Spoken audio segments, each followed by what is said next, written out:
जय हिंद मेरे साथियों, आप सभी का स्वागत है मेरे YouTube चैनल पर। साथियों, दोस्तों, हम इसके पहले कई चैप्टर को क्लियर कर चुके हैं। आज हम पढ़ने वाले हैं द्विघात समीकरण के प्रश्नावली 4.2। दोस्तों, हमें इसमें गुणनखंड विधि के द्वारा हमें क्या करना है, मूल ज्ञात करना है। दोस्तों, मूल और शून्यक एक ही चीज होती है, चाहे शून्यक बोल दो चाहे मूल बोल दो, बात तो एक ही है। तो चलिए हम इसको निकालना सीखेंगे, कैसे हम मूल निकालते हैं, कैसे शून्यक निकालते हैं। दोस्तों, इसके पहले मैंने 4.1 पढ़ा चुका है, तो प्लीज आप उस वीडियो को जरूर देखिएगा। तो चलिए बिना टाइम वेस्ट किए हुए चलिए शुरू करते हैं अपने कारवा को। देखिए, तो मेरे प्यारे दोस्तों, कक्षा 10वीं गणित द्विघात समीकरण प्रश्नावली 4.2 आप लोग देख सकते हैं। पहला क्वेश्चन जो हमारा है, गुणनखंड विधि से निम्न द्विघात समीकरणों के मूल ज्ञात कीजिए। दोस्तों, सर्वप्रथम हम द्विघात समीकरण किसे कहते हैं ये जानते हैं। दोस्तों, समीकरण का मतलब होता है जिसमें एक से ज्यादा पद हो, उसे हम समीकरण बोल देते हैं। जैसे कि दोस्तों ax square plus bx plus c। दोस्तों, ये ax square plus bx plus c, देखिए यह एक समीकरण है। समीकरण क्यों? क्योंकि इसमें एक से ज्यादा पद है, इसलिए क्या कहलाएगा, ये समीकरण कहलाएगा। समझ गए आप दोस्तों? चलिए, अब दोस्तों यदि मैं यहां से 2 हटा देता हूं तो यहां यदि एक घात है, भाई कुछ नहीं तो एक घात, यदि एक घात है तो इसे रैखिक समीकरण बोलेंगे। क्या बोलेंगे दोस्तों? रैखिक समीकरण। लेकिन यही हम द्विघात लगा देते हैं तो इसे बोल देते हैं द्विघाती समीकरण। दोस्तों, हम अपने 10वीं में द्विघाती समीकरण ही पढ़ने वाले हैं। इसमें हमें सबसे ज्यादा द्विघाती समीकरण पर ध्यान देना होगा।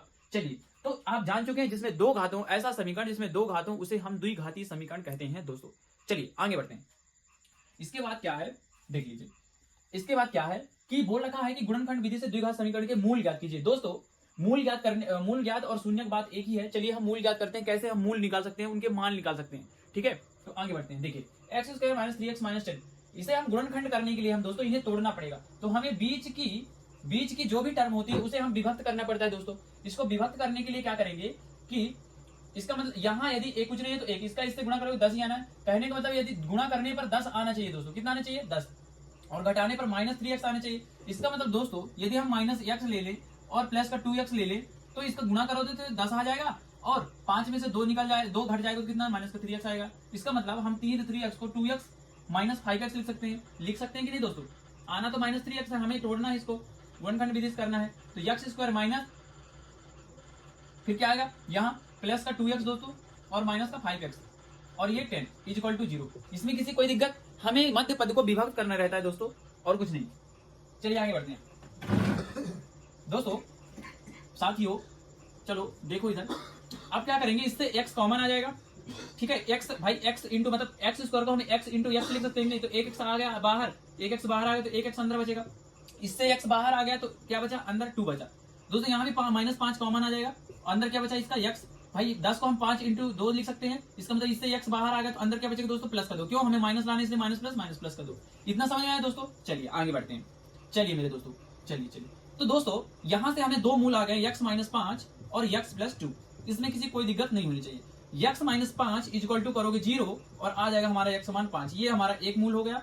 दूसरा मूल आया x प्लस 2 इक्वल टू 0, ये दूसरा मूल आ गया माइनस 2 दोस्तों। इस प्रकार दोस्तों आप द्विघात समीकरण के मूल ज्ञात कर सकते हैं दोस्तों। जब हम ये मान पुट करेंगे तो जब हम x की वैल्यू यहाँ पुट करेंगे तो आना ही 0 है।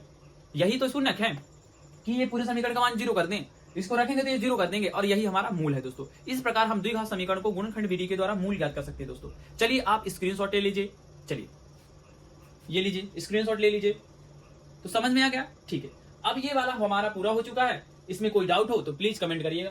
अब ये वाला शुरू करते हैं। चलिए दोस्तों, यहां देखिएगा, इसमें क्या करोगे कि ये इसके संख्या और इस संख्या से इसका गुणा करो। कितना आ गया, 2 छक्का 12। इसका मतलब ये है दोस्तों कि हमें इस मध्य पद को विभक्त करना है, ठीक है, और गुणा करने पर 12 लाना है। तो क्या कर देंगे, ऐसी संख्या गुणा करो जिससे 12 आ जाए और घटाने पर x आ जाए। तो दोस्तों 3 चौक 12, 3 चौक 12। इसका मतलब प्लस का x लाना है तो 4x कर लेते हैं और ये 3x कर लेते हैं इसे।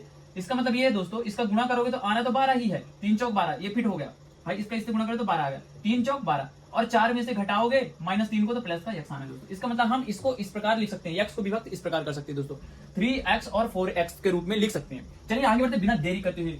2x स्क्वायर प्लस का 4x माइनस का 3x और माइनस 6 इक्वल टू 0 दोस्तों। यहाँ से 2 कॉमन आ जाएगी। देखिए 4x को हम 2 इंटू 2x लिख सकते हैं, तो इसमें भी 2 है कि नहीं। इसका मतलब 2 कॉमन आ जाएगा, अंदर क्या, सॉरी 2x इसमें से कॉमन आ जाएगा और अंदर क्या बचेगा इसमें दोस्तों, x प्लस यहाँ 2x आ गया तो अंदर क्या बचा, 2 बचा दोस्तों। इसमें किसी कोई दिक्कत नहीं होनी चाहिए। देखिए ये 2x कॉमन आया इससे, तो कि अंदर x बचा, अंदर गुणा होगा तो यही आना है, प्लस इससे 2x कॉमन आएगा तो 2 क्या बचा, अंदर बचा। इसी प्रकार हम इसको ऐसे लिख सकते हैं कि नहीं, अब ये -3 कॉमन आ गया दोस्तों, -3 कॉमन आ गया तो अंदर x बचा और माइनस, हमें यहां से 6 को हम 3 इंटू 2 तो लिख सकते हैं, इसका मतलब -3 कॉमन आ गया तो अंदर क्या बचेगा, प्लस का 2, क्यों हमें माइनस लाना है तो -3 प्लस 3 दूनी 6।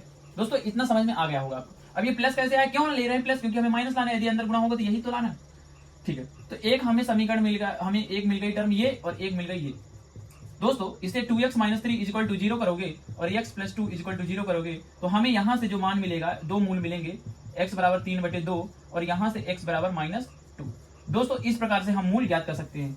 तो प्लीज बताइएगा आपको कैसा लगा ये वीडियो, और यदि आप चाहते हैं कि मैं आगे भी वीडियो बनाऊं तो प्लीज मेरे को बताइएगा भाइयों, आपको समझ में आया कि नहीं, नहीं आया तो भी कमेंट कीजिए, आया तो भी कमेंट कीजिएगा, तो मैं इस चैप्टर की फुल वीडियो बनाऊंगा दोस्तों।